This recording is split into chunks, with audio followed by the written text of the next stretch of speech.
may directives po ba kayo sa DILG, Ombudsman or Solicitor General to investigate or to tulungan po yung Senado natin with this certain mga issues na kinakaharap niya, lalo na po yung alleged na may kinalaman siya sa Pogo operations at saka yung citizenship niya po?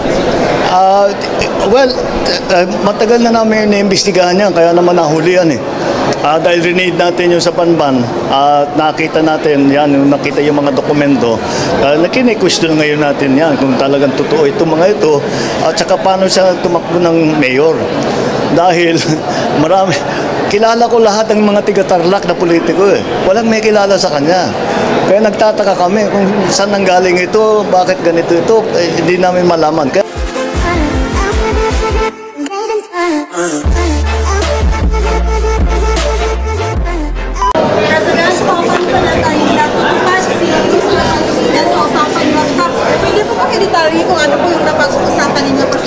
yun lamang, sinabi ko, ibalik yung supply dito sa CDO dahil ang laki na ng porsyento na nawawalan ng tubig.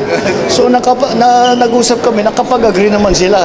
At usually naman, sa pag nakakausap ko si Mr. Manny Pangilinan, ay pag sinabi niyang gagawin niya, nagagawa naman niya talaga. So malakas ang loob ko na tuloy-tuloy yan. But that is a short-term solution. Kaya sabi ko sa kanya, maghanap na tayo para hindi tayo nagkikrisis, may emergency sa tubig, gawa na natin ang paraan para pamatagalan na, hindi na natin mabalik-balikan pa itong problema. So I'm very confident that we will be able to solve the problem of water. Lalo na medyo dahan-dahan umuulan-ulan na. Okay, Kokoy Medina, Radio Pilipinas. Mr. President, may mga grupo po kayo na nanawagan na i-abolish ang NTF-ELCAC dahil daw sa aligasyon na may pag-abuso. So, sang-ayon ho ba kayo dito na alisin ang NTF-ELCAC? Eto nga, ako na magtatanong sa inyo. Bakit lagi niyong tinatanong sa akin yan? Wala namang dahilan kung bakit natin tatanggalin yan. Ang sinasabi, dahil meron daw red tagging na ginagawa. Hindi naman gobyerno gumagawa nun eh. Kung sino-sino ibang gumagawa nun. Quite the opposite. Yung mga sinasabing, yung dating lumalaban sa pamahalaan, yung mga dating lumalaban sa pamahalaan, ay hindi nga natin, imbis na nilalabanan natin, tinutulungan na nga natin. At malaking naging epekto dito sa pagbawas ng mga internal security threat dahil dyan sa NTF-ELCAC. Yung pinakamabilis na sagot dyan, no, hindi namin i-abolish ang NTF-ELCAC. Tatapusin namin kasi mayroon pa yata iilan na barangay na hindi pa natapos. May ilan pa na mga returnees na hindi pa nabigyan ng tulong. Kaya nakakuha ako ng report kanina. Tatapusin namin lahat yan. Bago natin pag-isipan na yung NTF-CAC, tanggalin na natin yung NTF pagka hindi na kailangan. Sa ngayon, kailangan pa rin. Kailangan natin. Yan ang pangako natin na pagka kayo'y bumaba, at kayo ay tinigil ninyo ang paglalaban ninyo sa gobyerno, tutulungan kayo namin sa hanap buhay ninyo. Aayusin namin ang mga barangay ninyo para maganda ang buhay ninyo. Kaya't kaya naman sila ay nakikita mo, sinasabi namin, ang hirap-hirap ng buhay ninyo sa bundok. Lagi kayong gutom, lagi kayong nagtatago. Dito na kayo, tutulungan pa namin kayo. That's why it's important and that's why successful yan. Okay. Charm Habla, Wonder Radio. Hi, good afternoon. Yes. From Wanda Radyo Cagayan de Oro. Mr. President, why there's a need to enforce stricter visa rules on Chinese nationals upon entering the Philippines? What's behind of this move, Mr. President? Do you support this? The move to? Stricter visa rules. Let me explain. Walang stricter rules pa kahit sa kanino. Pare-pareho lang ang rules sa lahat ng ating mga kaibigan nang gagaling. Ang problema lang, dahil maliwanag na maliwanag at lumalabas ang mga report na meron nag-aabuso nito. Kaya babantayan namin ito. So what we will do is to more strictly enforce. Whereas dati hindi natin masyadong tinitignan, nakita natin maraming nagiging problema dahil dyan nakakakuha sila ng mga peke na dokumento, kung ano-ano ginagawa, may mga illegal, mga scammer, may human trafficking, maraming problemang dala. Kaya titiyakin natin na kung meron talagang papasok, ay tiyakin natin na talagang tama naman sila at huwag sila nagtatanggap basta nakapasok na sila, magtatanggap sila na Pilipino sila. Maliwanag na hindi. Alam naman natin na hindi sila Pilipino. Una-una, hindi marunong mag-Tagalog, hindi marunong mag-Bisaya, hindi marunong magsalita ng Pilipino. At saka walang maipakita ng mga birth certificate, yung mga pinapakita ay fake. So, titiyakin namin na hindi na matatapos yun. Yun yung in-identify ni Kong Ace, yung student visa. Isa pa yun.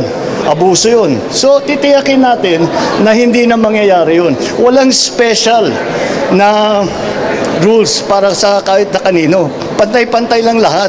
Pero gagandahan namin ang enforcement doon sa examination, doon sa mga nag-a-apply ng visa o doon sa mga nagko-convert doon sa tourist visa ng student visa at yung mga bumibili ng lupa dahil nagtatanggap sila na Pilipino sila. Yung mga ganong klaseng yung mga nakikita nating scammer, mga human trafficking, yun ang binabantayan namin. Kahit naman sino, basta ginagawa nila yan, huhulihin natin. Cyril Chavez, GMA 1 Mindanao. Mr. President, Hello. Sir, matulong po sa Senado ngayon yung hearings, investigation as to Bamban Mayor Alice Hugo. May directives po ba kayo sa DILG, Ombudsman or Solicitor General to investigate or to tulungan po yung Senado natin with this certain mga issues na kinakaharap niya, lalo na po yung alleged na may kinalaman siya sa Pogo operations at saka yung citizenship niya po? Matagal na namin naimbestigahan yan, kaya naman nahuli yan eh. Dahil rinid natin yung sa Banban at nakita natin yan, nakita yung mga dokumento, nakine-question ngayon natin yan kung talagang totoo ito mga ito at saka paano siya tumakbo ng mayor. Dahil kilala ko lahat ng mga tiga-Tarlac na politiko eh. Walang may kilala sa kanya. Kaya nagtataka kami kung saan nanggaling ito, bakit ganito ito, hindi namin malaman. Kaya kailangan talagang imbestigahan. So kasabay sa Bureau of Immigration, pati siguro may mag-question na ng kanyang citizenship, yun, lahat iimbestigahan natin yun. Kasama ang investigasyon ng mga hearing na ginagawa ng Senado. Sir, may ano bang mas posible future plans As for? Future plans para hindi na maulit yung Hihigpitan lang natin yung enforcement. Nandiyan naman ang batas eh. Hindi tayo nakabantay na mabuti. Yun ang naging problema. At siguro pinababayaan din yung ng mga iba kasi maraming pera yan, nagbabayad sila kahit nasusuhulan nila. Kaya yun ang babantayan natin na hindi na mangyari uli yan. Basta't mabawasan yung mga incidents ng pagpasok ng kung sino man, hindi not necessarily isang bansa lamang, ng kung sino mang foreign national at nagtatanggap nga na Pilipino, talagang tignan natin ang mabuti. So, nakikita ng malagay ko hindi natin malaman eh. Kaya kailangan talaga natin pag-aralan na mabuti. Pero may possibility na ganyan.